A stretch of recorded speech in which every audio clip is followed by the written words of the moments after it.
وہ ایک ترانہ بن جاتی ہیں. اور ترانہ آپ دیکھیں یو اے ای کا ترانہ اتنا حسین ہے, مجھے نہ بھی سمجھ آئے نا, عربی میں ترانہ ہے لیکن اس کے اندر ایسی اٹریکشن ہے. امریکہ کا ترانہ خوبصورت ہے, تو ترانے بڑے حسین ہوتے ہیں. مجھے خود نہیں پتا کہ یہ کیوں کر لیا گیا, مطلب ہے پرشین میں ترانہ, لیکن دیکھا جائے تو اردو ہے کیا؟ اردو بنیادی طور پر پرشین, عربک, ٹرکش, یہ ساری لینگویجز کا ایک دیکھا جائے تو ایک املگم ہے. تو یہ بات آپ کی درست ہے 100% جنید صاحب کہ اس کا ریشنل کیا ہے, کیونکہ اس وقت بیوروکریسی نے اپروو کر دیا ہوگا جی ٹھیک ہے یہی چلنے دیں, یہی بہترین ہے, چلا دیں.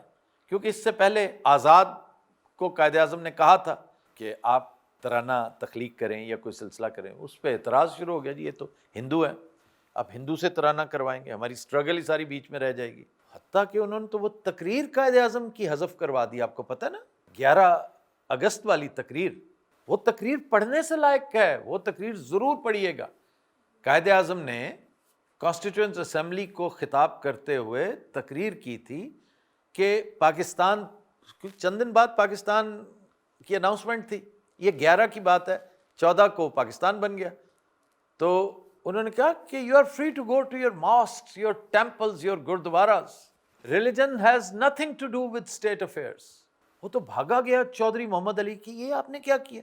وہ سیکرٹری کیبنٹ تھا, بعد میں پرائم منسٹر بھی ہوا. کہتے جناب میں تو ہماری ساری اسٹرگل بیچ میں رہ جائے گی, 2 قومی نظریہ جو ہے اس کے اوپر بڑے مسائل ہیں. تو قائد اعظم نے کہا اگر تم اس کو بہت ضروری سمجھتے ہو تو حذف کر دو. وہ حذف ہو گئی, وہ حذف ہو گئی. وہ آج تک تقریر میں حیران ہوں, آپ نے سنی نہیں وہ تقریر, ذرا دیکھیے. وہ سیکولر پاکستان کی بنیاد تھی, لیکن انہیں چونکہ ریلیجس قسم کا پاکستان چاہیے تھا. بہرحال وہ گاندھی کے بارے میں اور قائد اعظم کے بارے میں دلچسپ بات لیری کالنز نے کر رکھی ہے, فریڈم ایٹ مڈ نائٹ والے نے, بڑی دلچسپ. کہتا مجھے اس بات کی سمجھ نہیں آ رہی کہ انتہائی سیکولر جناح وہ ایک ریلیجس اسٹیٹ مانگ رہا ہے اور انتہائی ریلیجس گاندھی ایک سیکولر اسٹیٹ کی بنیاد رکھ رہا ہے. یہ ملک کیسے چلیں گے آگے؟ تو ایسا ہی ہے, اگر ان چیزوں میں تھوڑی سی گنجائش نکال لی جاتی تو معاملہ اور آگے بڑھتا. جہاں تک سوال ہے کہ فارسی میں کیوں ہوا, تو اس وقت شاید بیسٹ یہی تھا. اس وقت اردو میں کوئی اتنا شاندار, کیونکہ یہ کوئی ایسی چیز نہیں ہے کہ جو پڑھی ہوئی اٹھا کے آپ لے آئیں. آپ کسی سے کہیں کہ لکھو تو نہیں لکھا جائے گا, کوئی موجود ہے تو اس میں سے اٹھا کے لے آئیں. آپ دیکھیے ہندوستان نے بھی پہلے یہی کیا تھا. ایون اقبال کا جو ہندی اہم وطن ہے سارا جہاں ہمارا, سارے جہاں سے اچھا ہندوستان ہمارا, تو یہ بھی اس کا حصہ رہا ہے. پھر آنند مٹھ کا حصہ وندے ماترم وہ بھی ہے.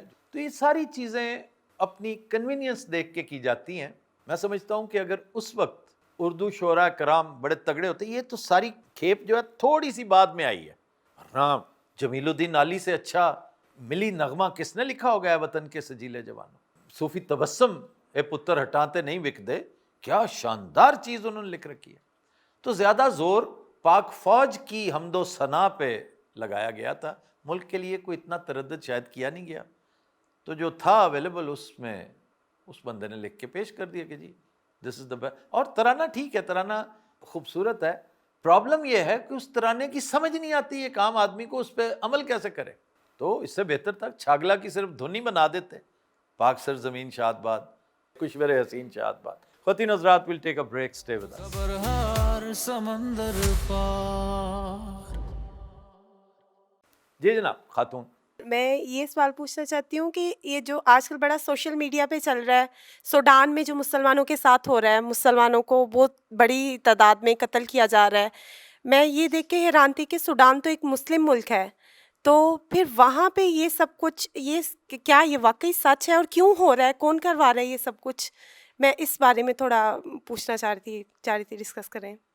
ایک غریب کسان گاؤں میں, اس کا کسی سے کوئی لینا دینا نہیں, کوئی جھڑپ, کوئی لڑائی, کوئی جھگڑا نہیں ہے. یکایک اس کی بیٹی جوان ہو جاتی ہے اور انتہائی حسین ہوتی ہے, انتہائی حسین.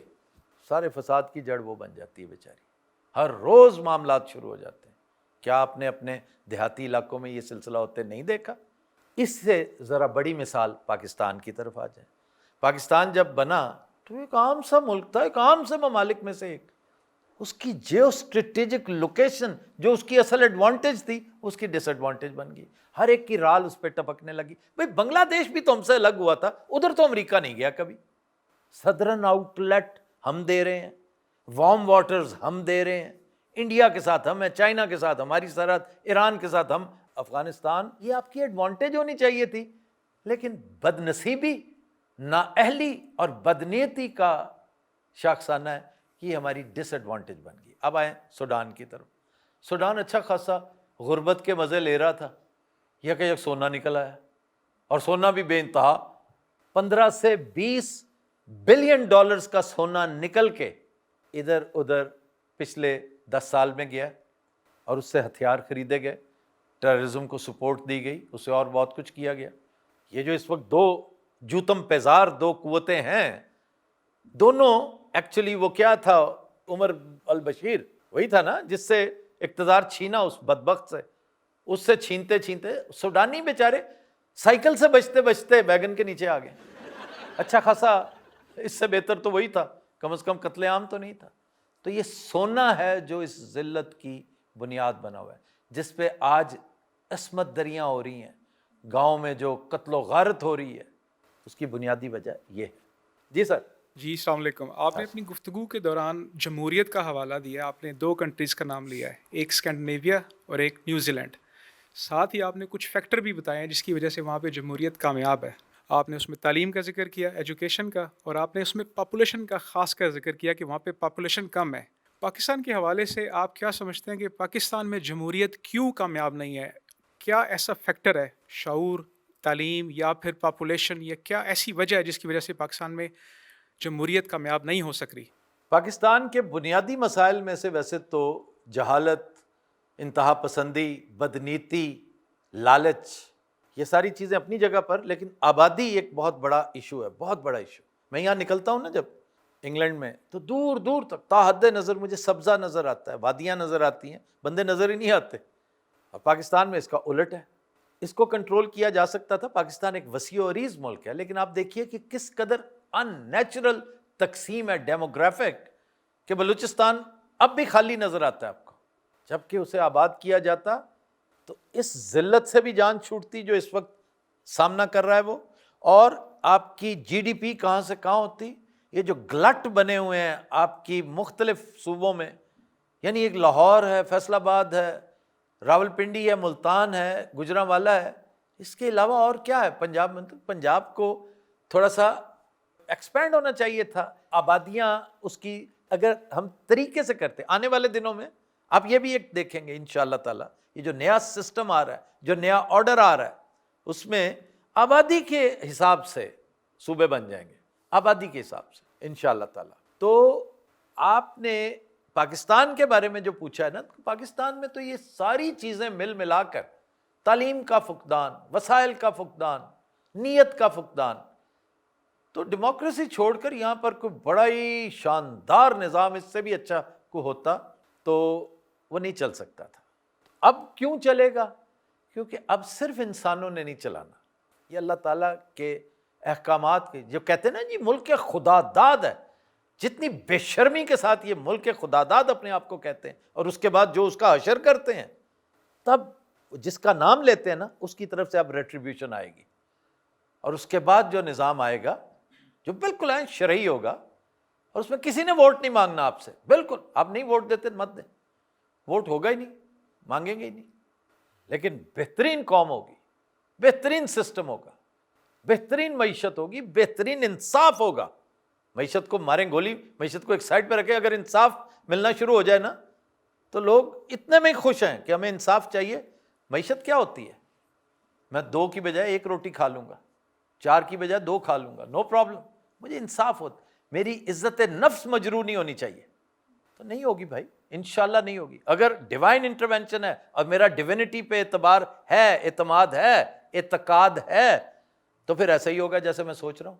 ہو سکتا ہے میری خام خیالی ہو, لیکن یہ ہوتا نظر آ رہا ہے مجھے. اور یہی وجہ کہ میں کہتا ہوں کہ پاکستان عنقریب, آپ دیکھیے گا, عنقریب سے مراد ہے کہ شاید میں نہ دیکھ سکوں, آپ نہ دیکھ سکیں, ہماری بعد والی جنریشن دیکھے گی, لیڈرز آف دا ورلڈ بنتے ہوئے پاکستان جیسے ممالک, 2-3 ممالک جو ہیں, لیکن اس کا آغاز ہماری زندگی میں کیا اگلے چند مہینوں میں ہو جائے گا. آغاز ہم اپنی آنکھوں سے دیکھیں گے, اس کو اس ٹریک پہ چڑھتا دیکھیں گے, یہ رینگے گا, پھر آہستہ آہستہ بھاگے گا, دوڑے گا اور فراٹے بھرے گا. میں بھی آج سے کوئی 10 سال بعد 20 سال بعد ہم میں سے بہت سے ایسے ہیں جو یہ دیکھیں گے انشاءاللہ تعالی. اور یہ کوئی خام خیالی, کوئی ایسی, میں نے آج تک کبھی, میں تو بدترین پیسمزم بھی اپنے اندر رکھتا ہوں کہ جو چیز مجھے نظر نہیں آ رہی میں نہیں اس کا برملا اظہار کرتا, یہ تو مجھے ہوتا نظر آ رہا ہے.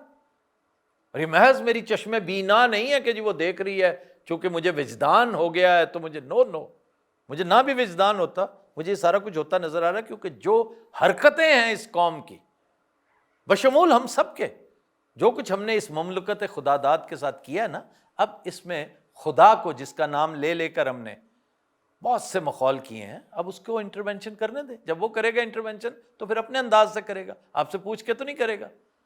نظام کون سا لانا ہے وہ بتائے گا, معیشت کون سی لانی ہے وہ خود بتائے گا. ویسے تو آپ کو بہت پہلے بتا دیا تھا اس نے, بہت پہلے بتا دیا تھا. بڑے فخر سے ہم سینہ پھلا کے کہتے ہیں, دیکھیے کتنی مساجد ہیں ہمارے ہاں, کتنے مدارس ہیں ہمارے ہاں, کتنی کتابیں, کتنی ریسرچ, عمل کتنا ہے, کتنا عمل. امریکہ میں بھی 3.5 لاکھ چرچز ہیں امریکہ میں, صرف امریکہ میں 3.5 لاکھ چرچز ہیں.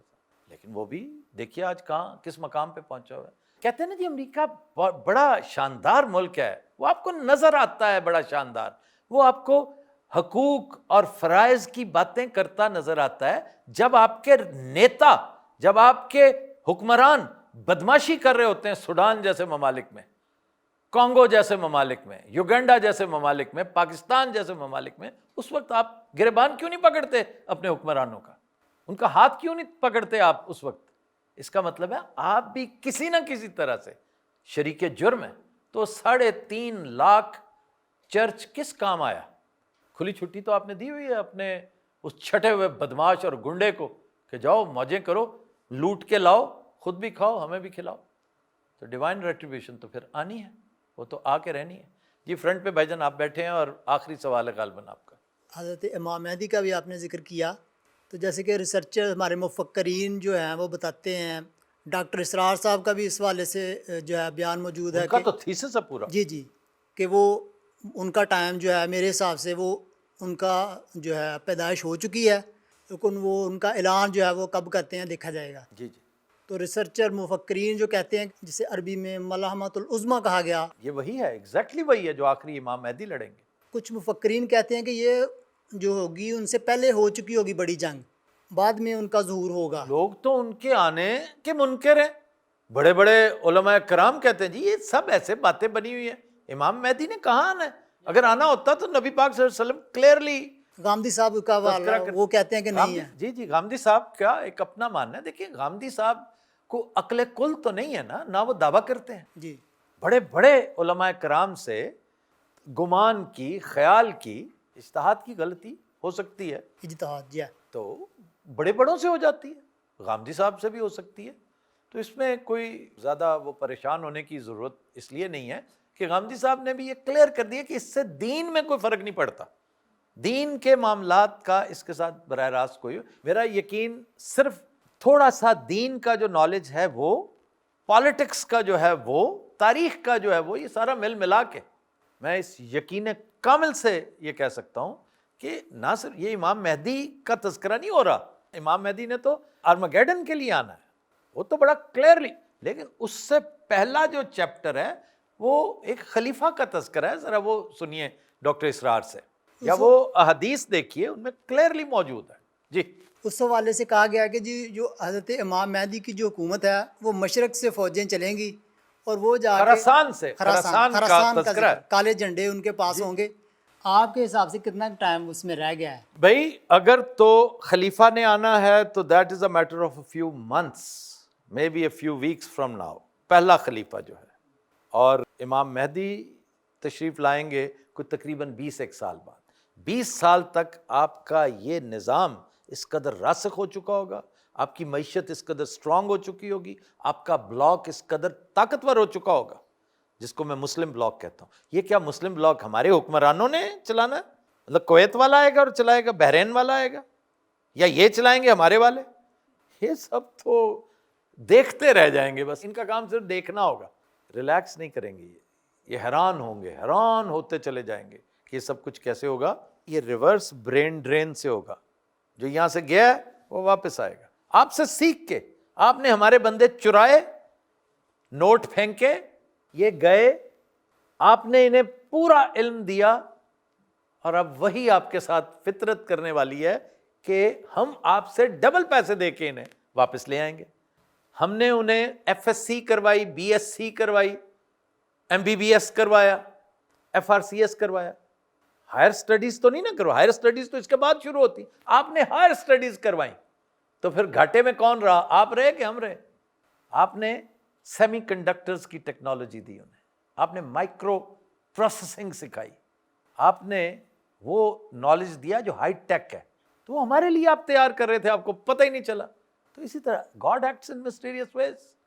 تو یہ جب ریورس برین ڈرین ہوگا, جب یہاں ہمارے ملکوں میں بیٹھے ہوئے یہ جو کہتے ہیں نا کہ جی میں 7 ڈیجٹ سیلری لے رہا ہوں, میں دیکھوں گا اگلے 5 سال میں یہ 7 ڈیجٹ سیلری آپ کو دے سکے تو پھر اتنے جاؤ گے نا, جڑا پجدا ہوئے گا, جڑا دے گا تو اتنے جاؤ گے.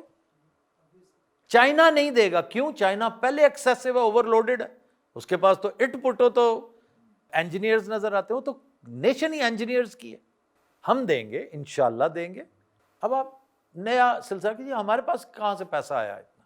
جب آپ مسلمز کو یکجا کریں گے نا, جب آپ دیکھیں گے کہ اللہ تعالیٰ نے جو راہداریاں بنا رکھی ہیں, جیسے میں ہمیشہ کہتا ہوں کہ آپ کو پاکستان میں اگر کوئی چج کی لیڈرشپ ہوتی تو یہ گندم پر, کپاس پر, چاول پر زور دینے کی بجائے اپنے روٹس ٹھیک کرتے کہ انڈیا بھی یہاں سے گزرے, انڈین ٹرکس گزرے, ہم ان کی حفاظت کریں گے. ہمارے رزق کا باعث ہے بھائی, ہم نے انہیں ریڈ سی تک پہنچانا ہے 3 دن کے اندر اندر. ادھر سے پورے کا پورا سینٹرل ایشیا, سوویت یونین بھی تھا نا, تو اسے کہتے بھائی آپ حکم کریں, آپ کو کیا چاہیے. اگر لیڈر ہوتا نا تو سوویت یونین کبھی ادھر آتا ہی نہ. چائنا کو صدرن آؤٹ لیٹ چاہیے تھا, حکم کریں. ایران کے ساتھ بہترین تعلقات, آپ کو کچھ اگانے کی ضرورت نہیں تھی, آپ راہداریاں لے لے کے ہی ارب پتی ہو جاتے. آج بہترین راہداریاں کون سی ہیں؟ نہر سویز کس کے پاس ہے؟ مسلمز کے پاس. باب المندب کس کے پاس ہے؟ مسلمز کے پاس. آبنہ ہرمز کس کے پاس ہے؟ ایران کے پاس. ملاکن اسٹریٹ کس کے پاس ہے؟ ملایا, انڈونیزیا, ملیزیا, جو دوسری آؤٹ لیٹ ہے چائنا کی. اور پھر سب سے بڑھ کر درہ دانیال کس کے پاس ہے؟ مرمرا سی میں, استنبول کے بالکل ساتھ.